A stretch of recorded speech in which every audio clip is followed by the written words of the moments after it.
Este ha sido el peor año que ha vivido Canadá desde hace mucho tiempo. Cuanto más alta es la subida, más fuerte es la caída. Y eso es precisamente lo que le ha pasado a uno de los destinos favoritos para emigrar de este siglo. Acompáñame a escuchar esta triste historia. El año empezó con malas noticias para Canadá.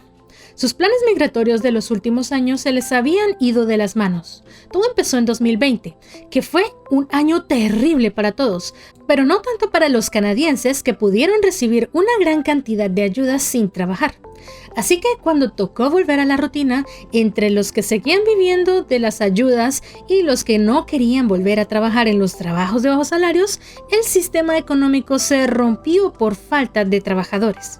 El primer ministro canadiense Justin Trudeau llegó a la misma conclusión que muchos clientes de Amazon. Si no lo tengo, me lo compro y que me lo traigan a casa. Así que inició un plan para importar de inmediato a 1 millón de trabajadores inmigrantes de donde fuera, pero especialmente de la India, que si algo no les falta es mano de obra. Y además permitió a los turistas buscar trabajo, invitando así a cientos de miles de personas a entrar por la puerta trasera, los cuales venían con la esperanza de alcanzar los criterios migratorios antes de volverse irregulares al caducar su estadía.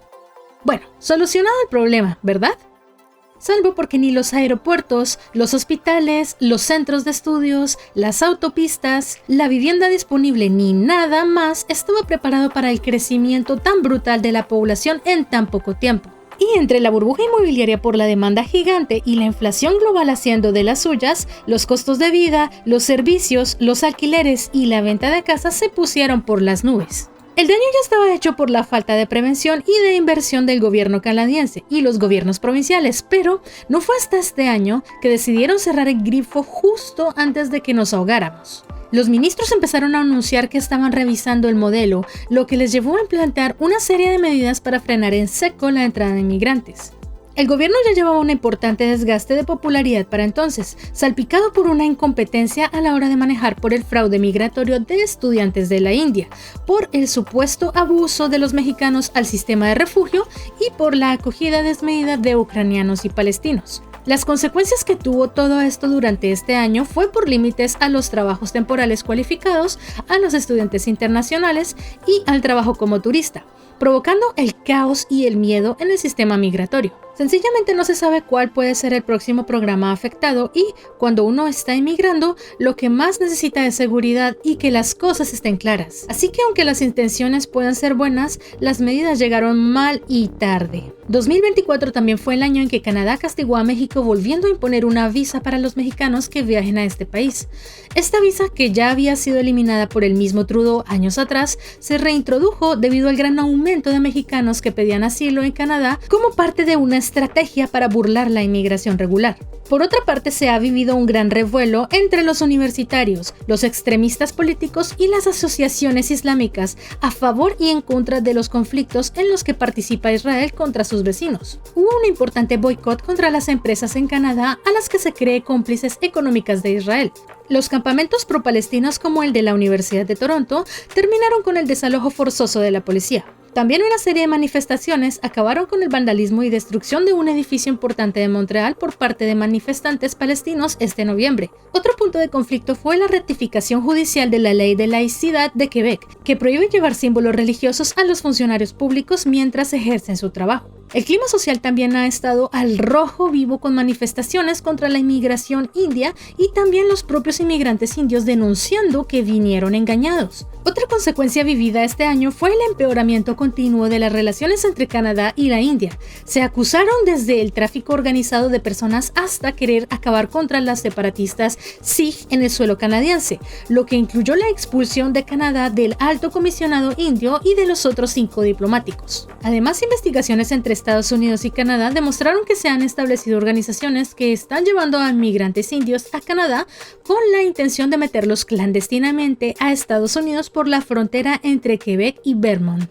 Esto sumado a un aumento del tráfico de sustancias hacia el vecino del sur y de personas detenidas en la frontera con vínculos con grupos exteriores extremistas, metió a Canadá en la lista negra para la próxima administración estadounidense. En las últimas semanas, Donald Trump no solo ha anunciado inflexiblemente que subirá los aranceles a todos los productos canadienses y mexicanos que entren a su país, sino que ha sugerido que sería mejor que Canadá dejase de ser un estado soberano mal administrado y se convirtiese en parte de Estados Unidos.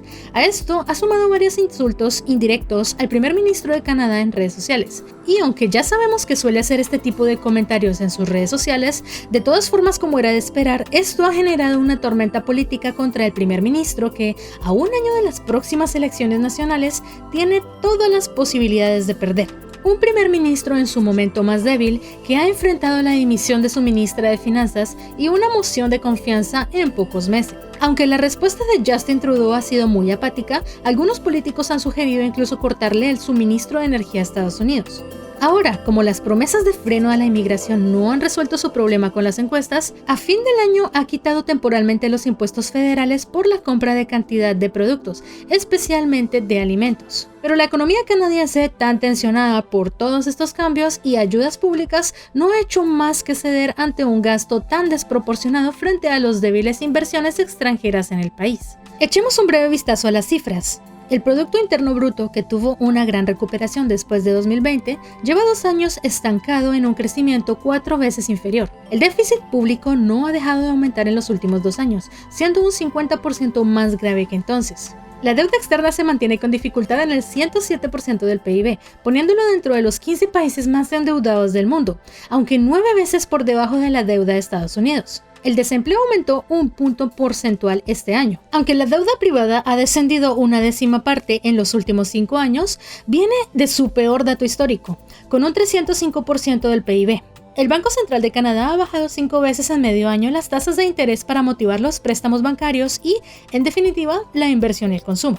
El dólar canadiense se ha depreciado en comparación con el valor del dólar estadounidense. El precio de la vivienda, que en solo 2 años aumentó 1/3 de media y mucho más en las zonas de mayor demanda, ha comenzado un lento descenso con los precios de compra, aunque sigue subiendo el precio del alquiler. Como buenos datos, la inflación, que fue terrible en 2022 con un 6.8%, ha ido disminuyendo a niveles cercanos al 2019. A la fiesta del gasto público se le suman las facturas de la gestión sanitaria de 2020.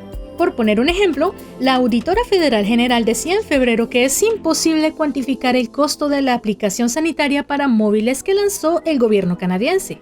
Esperaban pagar unos $80,000 canadienses y el costo final puede ser de 54 millones. Además de gastos inesperados como las inundaciones en Quebec y en Ontario, que llegaron a sumergir la autopista cerca de Toronto.